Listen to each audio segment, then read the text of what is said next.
बाजवा जो है वो फ्रांस में फिर रहा है, उसको भी लाओ, उसको भी कड़ा कर दो। उसने मुल्क के साथ क्या किया है? फौज ने खान को दो सूरतों में फैज के साथ ट्राई किया जा सकता है, या खान ने कोई बगावत की हो या खान ने कोई जासूसी की हो दुश्मन मुल्क के खिलाफ, दुश्मन मुल्क के लिए फैज के साथ मिलके। ये कानून ये कहता है।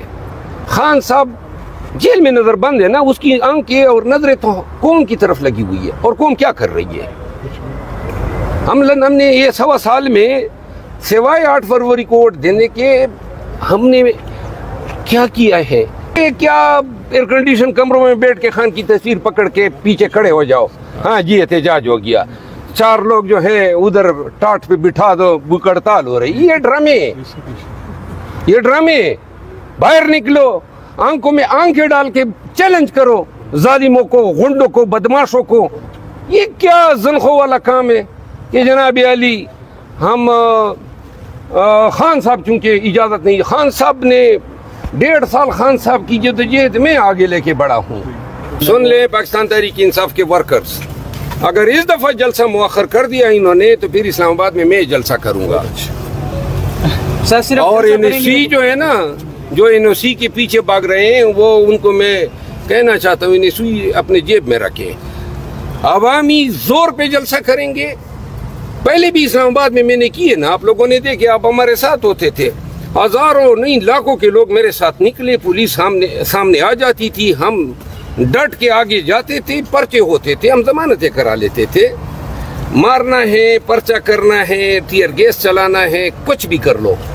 एक दफा खान कह दे कि जलसा करना है, हमें एनओसी की जरूरत नहीं है, और अवामी एहतजाज एनओसी के ताबे नहीं होता है, और अब तो पानी सर से ऊपर चढ़ गया है।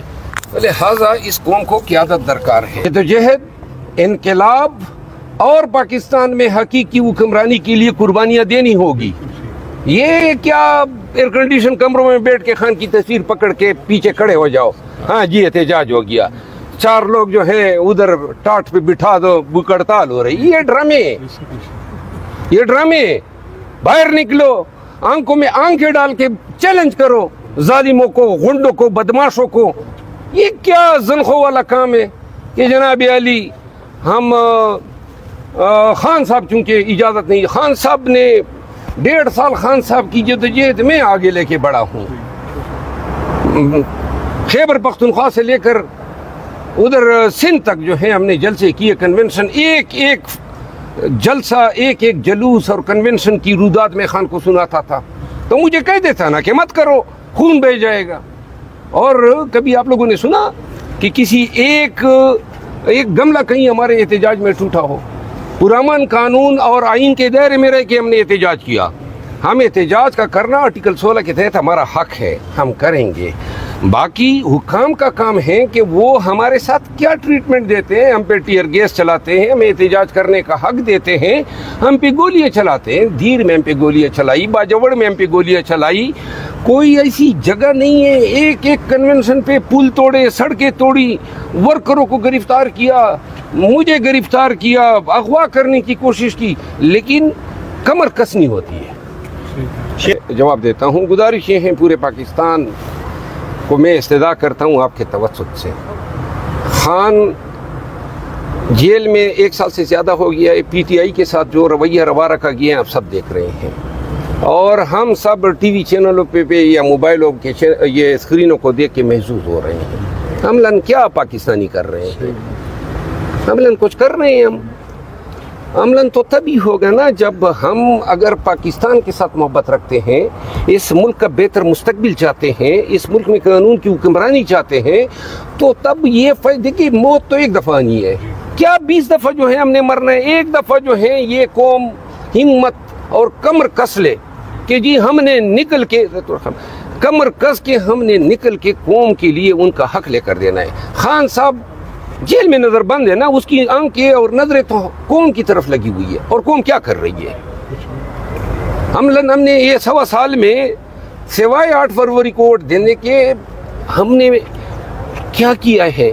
तो लिहाजा जहाँ तक फैज़ हमीद की बात है, फैज़ हमीद और फैज़ हमीद जैसे और बहुत से जिन्होंने पाकिस्तान के कानून के साथ, पाकिस्तान کہ عوام کے حقوق کے ساتھ کھلواڑ کیا ہے، لوگوں کو اغوا کیا ہے، اربوں بنائے ہیں، اپنے آفس کو ابیوز کیا ہے، ان سب کو قانون کے کٹہرے میں کھڑا کیا جانا چاہیے۔ کوئی وہ کہتے ہیں نا آسمان گرے یا زمین پٹے، انصاف ہونا چاہیے۔ تو لہٰذا یہ کیوں ہو، باجوہ جو ہے وہ فرانس میں پھر رہا ہے، اس کو بھی لاؤ، اس کو بھی کھڑا کر دو۔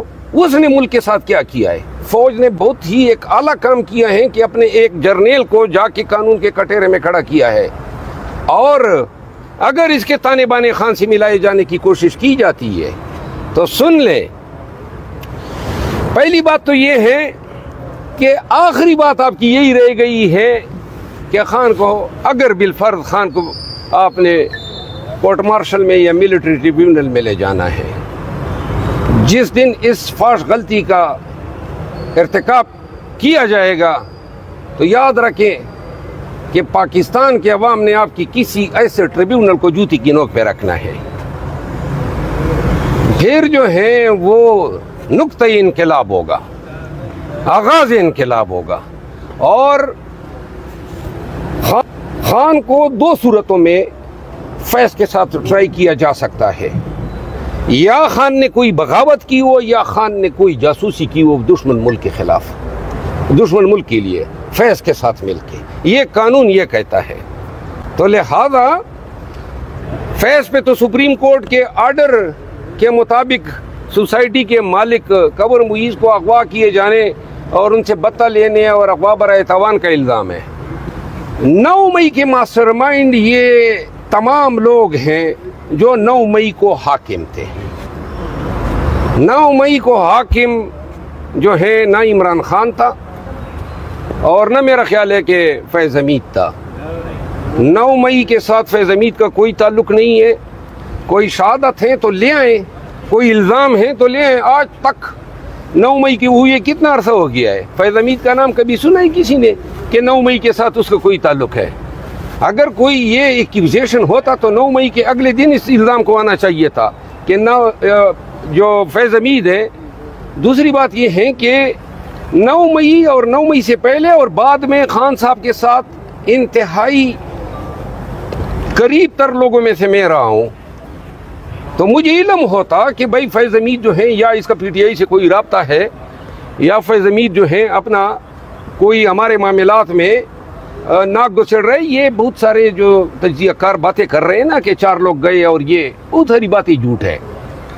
90% جھوٹ بولا جاتا ہے آج کل پاکستان میں، 90% جھوٹ۔